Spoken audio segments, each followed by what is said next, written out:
आपण पाहत आहात जनता न्यूज एक्सप्रेस। चे कार्यकर्ते आहेत, कुणाल बाबर आमच्या संघटनेचे कार्यकर्ते, मधु मोघे आमचे ज्येष्ठ कार्यकर्ते आहेत। तर हे सगळे मुंबई आणि आपल्या पाठीमागे असलेले आपले सर्व आदिवासी बंधू भगिनी, तर हे सगळे आज या ठिकाणी आलेले आहेत। त्याचं कारण असं आहे, मुंबईच्या एकूणच सगळ्या प्रदेशामध्ये मुंबई जो संपूर्ण भाग आहे ह्याच्यामध्ये मुंबईच्या आदिवासींचा सर्वे आमच्या संघटनांच्या सगळ्या रेट्यानंतर, आंदोलनानंतर, मोर्चांनंतर 2003 साली हा सर्वे आम्ही सांगितल्यानंतर सरकारने केला मुंबई शहरातल्या आदिवासींचा। त्याचा हा अहवाल आहे आणि आपण हा पाहू शकता, हा त्याच्यावर राजमुद्रा पण आहे, त्यामुळे हा सरकारी अहवाल आहे। आणि या अहवालाप्रमाणे 222 गावं मुंबई शहरामध्ये आहे आणि ह्या 222 गावांचं सरकारचं म्हणणं आहे, पण आमचं असं म्हणणं आहे की जवळपास 400 गावं आहेत मुंबई शहरामध्ये। आणि या आदिवासी गावांची आम्ही गेले अनेक वर्ष गावठाण मागणी करत आहोत की आमची जिथे गावं आहेत त्यांना गावठाण म्हणून मंजुरी द्या।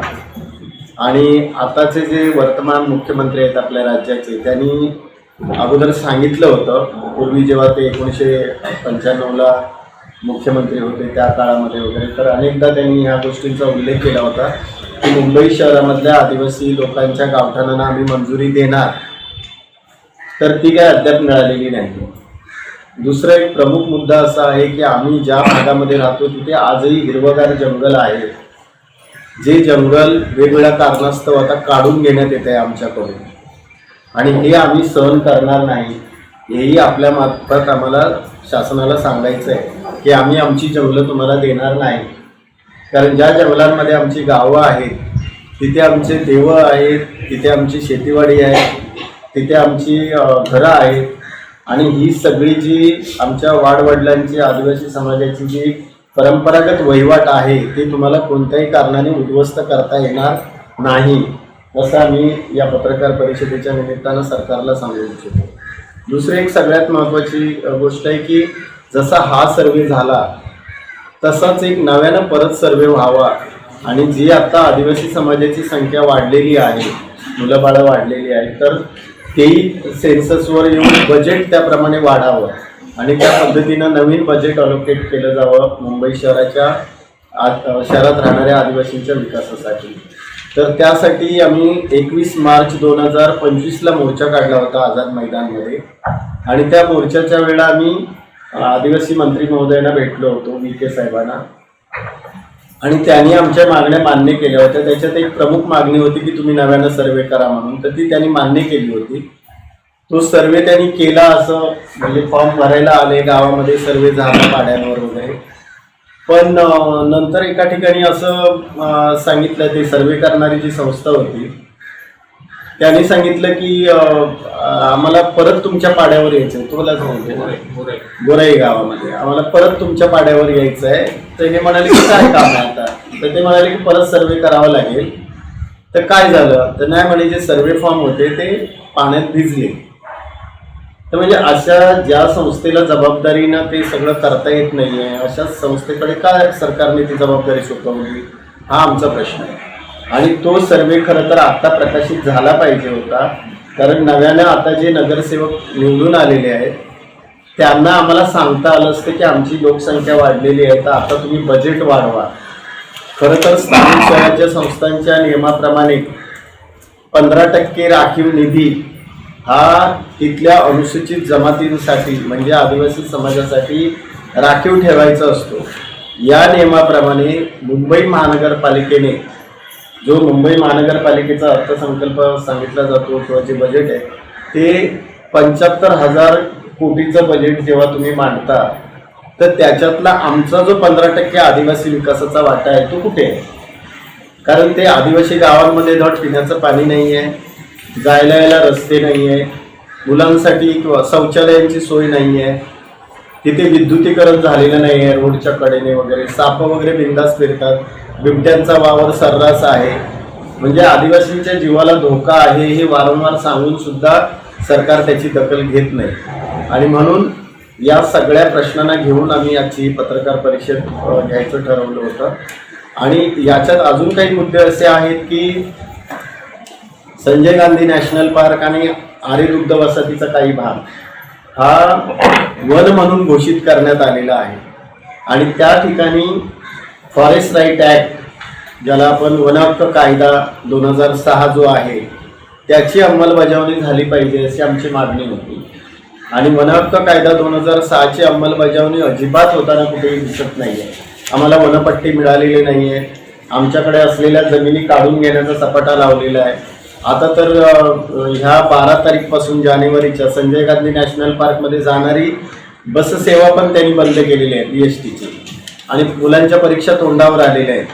म्हणजे 10वी-12वीच्या मुलांना आता परीक्षेच्या पेपर द्यायला कसं जायचं त्यांनी? तर त्यामुळे त्यांच्यासमोर अशी अनेक संकटाचे डोंगर उभे करण्याचं काम सरकारच्या वतीनं होतंय. आणि याचा आम्ही जाहीर निषेध करतो की तुम्ही ज्या पद्धतीनं कोंडी करून पाहताय आदिवासींची, आणि ज्या पद्धतीनं तुम्ही आदिवासी लोकांना, आमच्या मुंबई शहर हे एक जगातलं मोठं शहर आहे, महाराष्ट्राची राजधानी आहे, आपल्या भारत देशाची आर्थिक राजधानी म्हणून मानले जाते. आणि अशा जमिनीवर आदिवासींच्या जे शहर उभं राहिलेलं आहे ते आदिवासींची ओळख पुसून टाकण्याचा प्रयत्न टप्प्याटप्प्याने होतोय.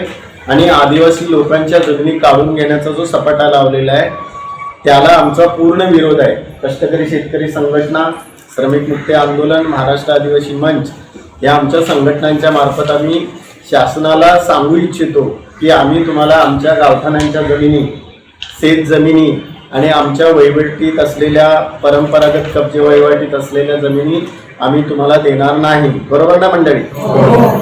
तर या पद्धतीनं आजची आम्ही पत्रकार परिषद घेण्याचं कारण तेच होतं की आम्हाला न्याय मिळाला पाहिजे.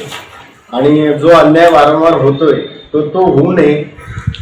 सरकारला उद्योगपतींना द्यायला जमिनी आहे, सरकार उद्योगपतींना जमिनी देतं, पण मग आदिवासींचे जे ते ओरिजिनल मालक आहेत त्यांच्या जमिनी तुम्ही त्यांना का नाही हे करतात, सुरक्षित करून देतात? गावठाण आमची का नाही नीट हे करतात? गावठाणांची मंजुरी करा, त्याचं सीमांकन करा. जिथे आदिवासी लोक शेतकरी शेतीवाडी करतायत ते वनपट्टे किंवा ते ज्या ठिकाणी शेती करतायत ते त्यांना द्या. तर या सगळ्या गोष्टी होताना दिसत नाही आहेत.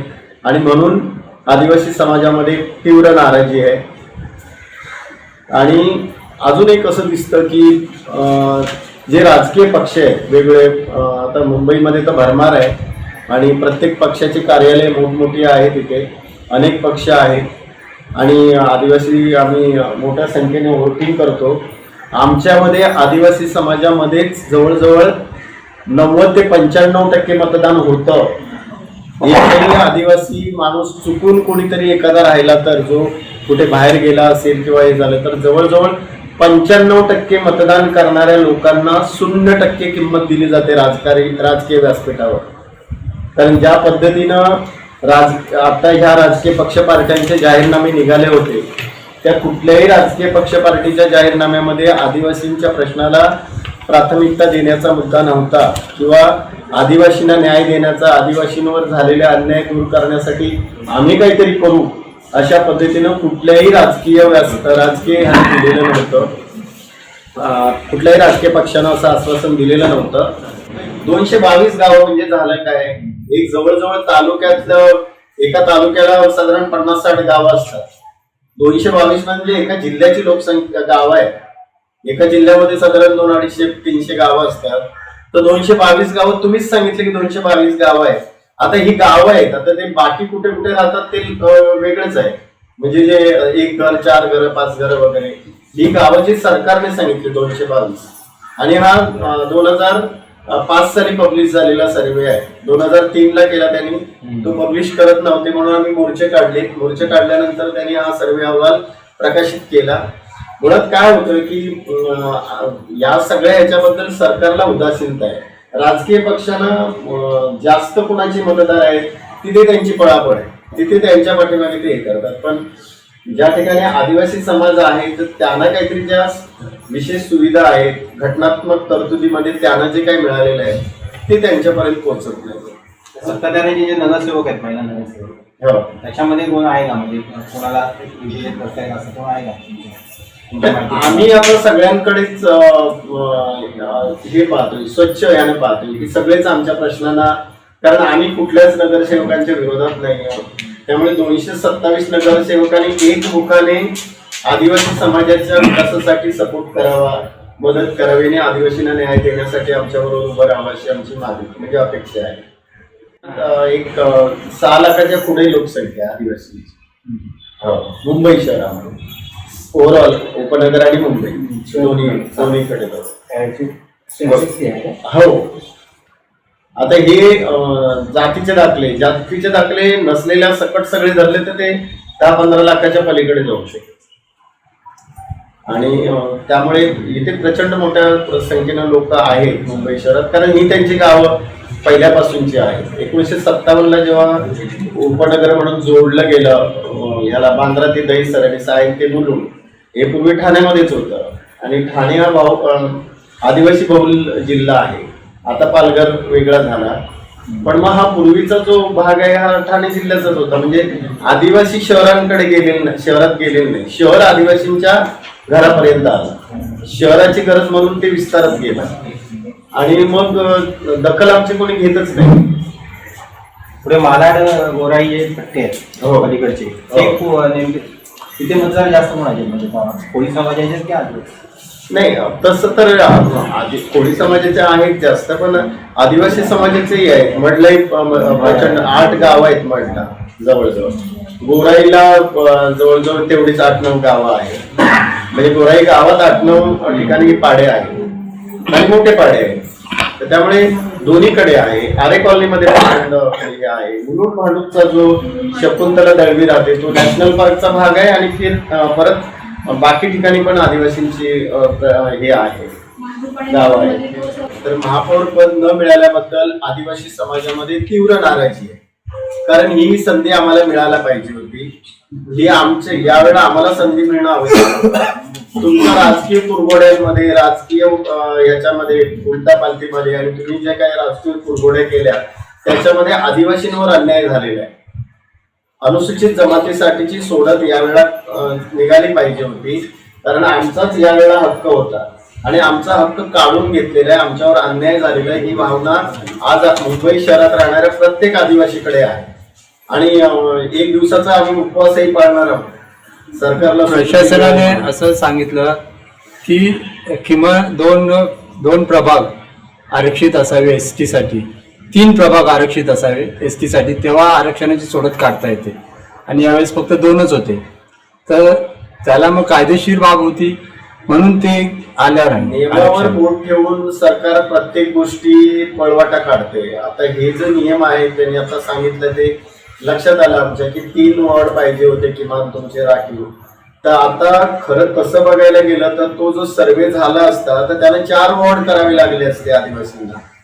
आता जे 2 मिळाले भांडण हे करून मागून वगैरे, आमचं म्हणणं आहे की 4 ठेवावे लागले असते जर आताचा सर्वे झाला असता तर ही एक पळवाट आहे सरकारने शोधलेली असं आमचं मत आहे.